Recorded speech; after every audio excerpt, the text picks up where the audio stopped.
E3 2011 was filled with exciting announcements, with some of them being looked back today as contenders for the best games of the 2010 decade.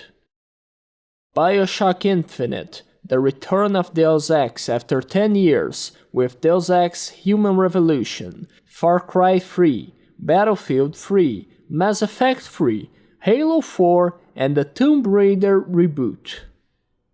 There were many incredible titles about to come out that would entertain players of many different tastes in the years to come.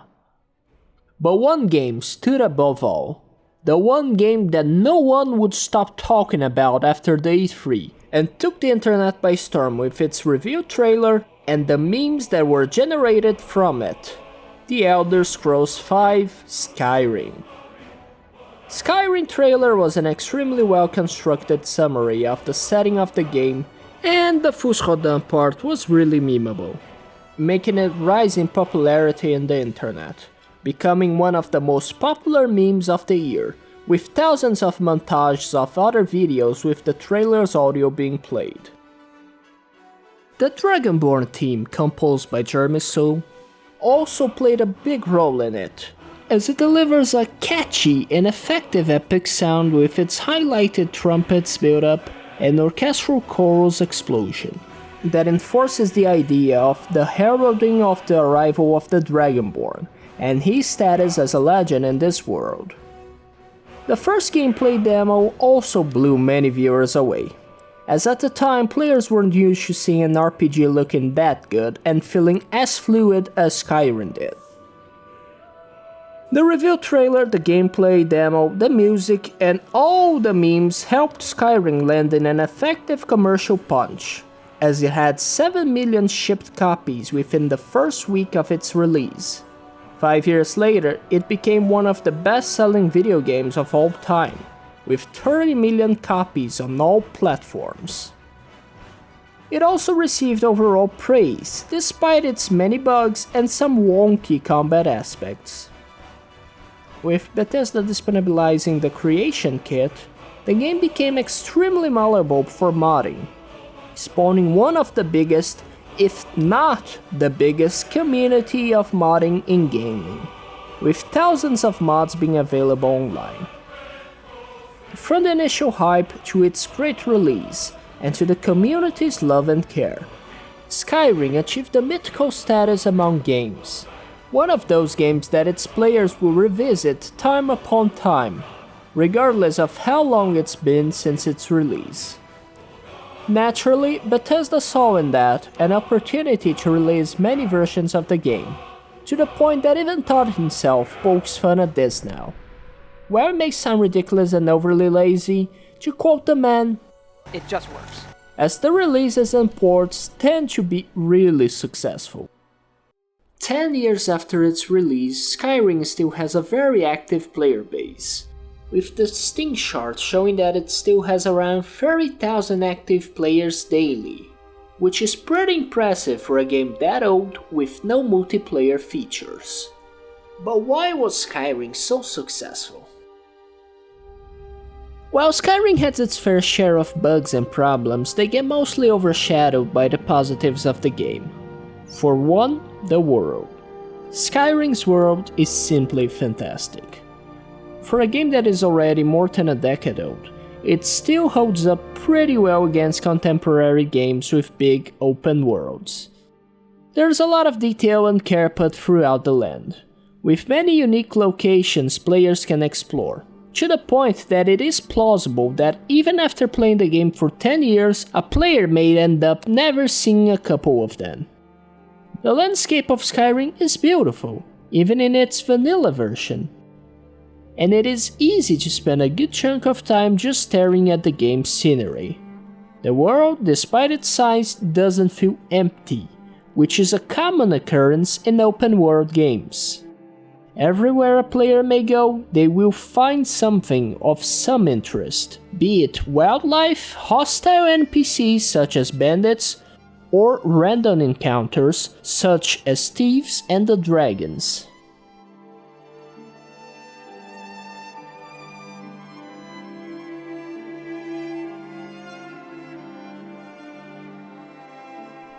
The amount of content the game offers is an obvious yet important part of its success. There is a lot to do, seriously.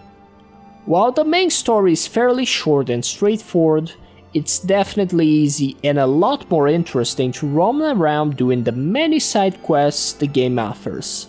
And since it's all up to the player and the game doesn't push them to do what it wants, it never feels like a chore, but rather an adventure. While there are complaints to be made about the lack of quality in some regards about the main story, the Civil War, and the guild questlines, overall the world building is fantastic, and some of its most interesting stories are out in the world for the more curious players to find by paying attention to the environment and reading texts found along the way. Here are a few of my favorites. When walking around the Reach, players may run into a cave with a particularly different entrance, called Liar's Retreat. Upon entering it, the Dragonborn will witness bandits being overrun by Fulmer. This place was a bandit bar with a fatal flaw, a pathway leading to a Dwemer ruin, which is how the Fulmer got there. After the player works their way down, clearing up the dungeon, it is noticeable that the only way out is going back to the entrance. After reaching it, a group of bandits can be seen entering and asking themselves what happened there. The Dragonborn can either sneak past them, kill them unnoticed, or simply go all guns blazing.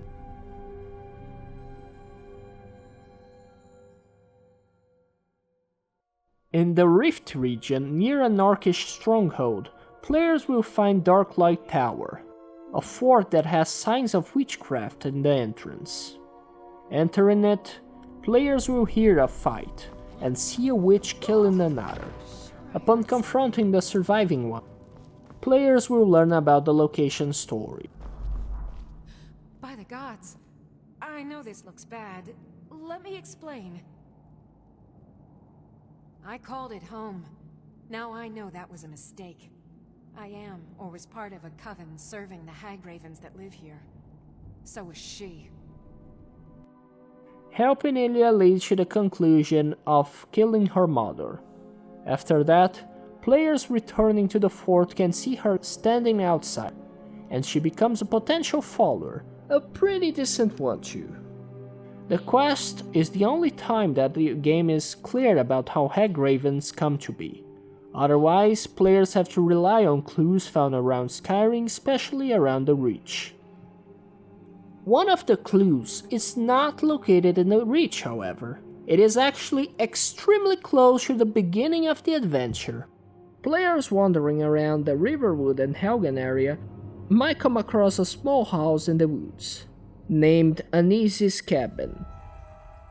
When the Dragonborn reaches it, he will only see an old woman named Aneezy, who will say, "I'm just a poor old woman, dear. No need to trouble yourself with me." Now, this definitely screams witch, especially for those familiar with the witch living in the woods archetype, such as in the Hansel und Gretel story. And in a world like this one in Skyrim, with dragons looming in the sky, bandits everywhere, a civil war going on, and the endless days of the dead happening, you can't trust the words of this woman. More curious players will notice that there is a door to a cellar in this house. And breaking in, we reveal a letter written to a woman named Helgi, in which Aneezy confirms that she's a witch. And for those who do the quest A Night to Remember, where you get drunk and end up marrying a hag-raven, the hag-raven that you marry is actually her sister. Breaking in on Aneezy's cellar, however, does make her hostile towards the Dragonborn, and she puts a price in your head should you leave there without killing her. This is, by the way that I learned about the tug system in my first playthrough. After reading the letter, I tried to pretend that I never seen anything, and just left there without any contact with the old lady. However, after a while exploring, questing, I went to Riverwood and got greeted by one of the child NPCs asking me to play hide and seek. I agreed to it and decided to play along like the dumb rogue player that I am, by turning my back to the kid. I suddenly heard, "We're here to teach you a lesson." And Tug showed up out of nowhere. And I thought at first that it was a random event where a child would bait you into this situation so the thugs could steal your things. But I learned after looting their bodies that it actually had to do with the witch. This was a valuable lesson that should you start a job, you might as well just finish it.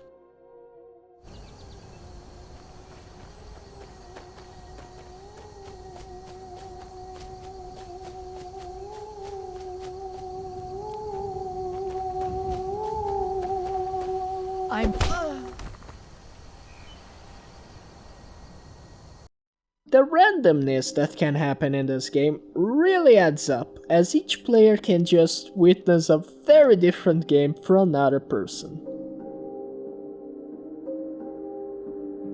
Easter eggs tend to be a telling sign of how passionate the devs were about the game while working on it. And Skyrim is filled with Easter eggs that show that the devs really put their hearts into it. A whole new video could be made talking only about the Easter eggs. However, for simplicity's sake, we'll talk about one instance. One that is a very particularly unique homage. Players that go to Rorik's Stead might run into a character named Eric. Interacting with him will reveal that he wants to go adventuring, but his father, who raised him by himself in the farm, feels like the world is too dangerous for his boy. He asks you to convince his father to let him adventure. After convincing his father and returning after a few days to the place, Eric will now be named Eric the Slayer, now a mercenary and, as a consequence, a potential player follower. While the story is a simple and wholesome tale of a father that doesn't want to lose his son, but ends up prioritizing letting him be happy, the most important part of it is what Eric symbolizes. He is named after Eric West, known on the internet as the Mock the Slayer. He visited Bethesda's HQ during the development of Skyrim. People were so impressed with his knowledge of Oblivion that they gave him a special tour around the studio and created the character as a homage to him. Sadly, Eric was battling cancer and died of it 6 months before the release of Skyrim. Eric the Slayer stands as a memory of him and his love for the Elder Scrolls. Last but not least, one factor that absolutely can't be ignored when talking about why Skyrim has survived all these years is its modding capabilities and its modding community. There are endless Skyrim modifications to be found online, some more silly, others completely enhancing the experience of the game, even introducing full-fledged new stories and lands. There are mods for every kind of player, and I mean every kind of player. To the point that there are people who actively try to mod the game as much as they can to make it look like something completely different from Skyrim. Remember, no rush.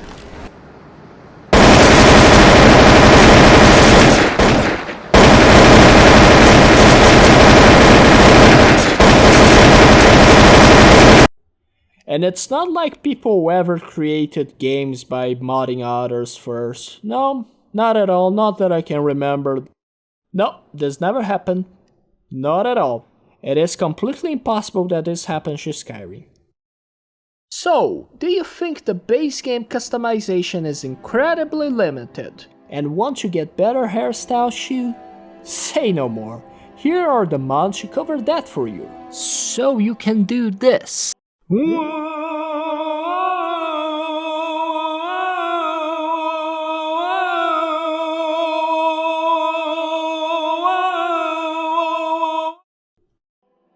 want a new questline that has absolutely nothing to do with the original game? We got you. Are you a weapons fanatic and would like more options to enjoy crushing your enemies? Say no more. You like different armor choices? Here you go. Oh, you're down bad and just want to have some fun?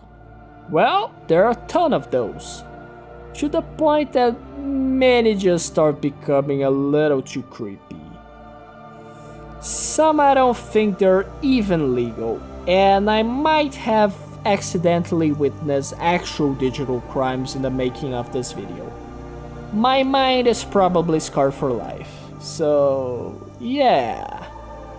Anyway, the possibilities are endless. You can even be Sonic, rolling around at the speed of sound, wearing knight armor and chasing Thomas the Tank Engine into the horizon with your Doomhammer in hand for the glory of the Horde. And this is just one of the many possibilities.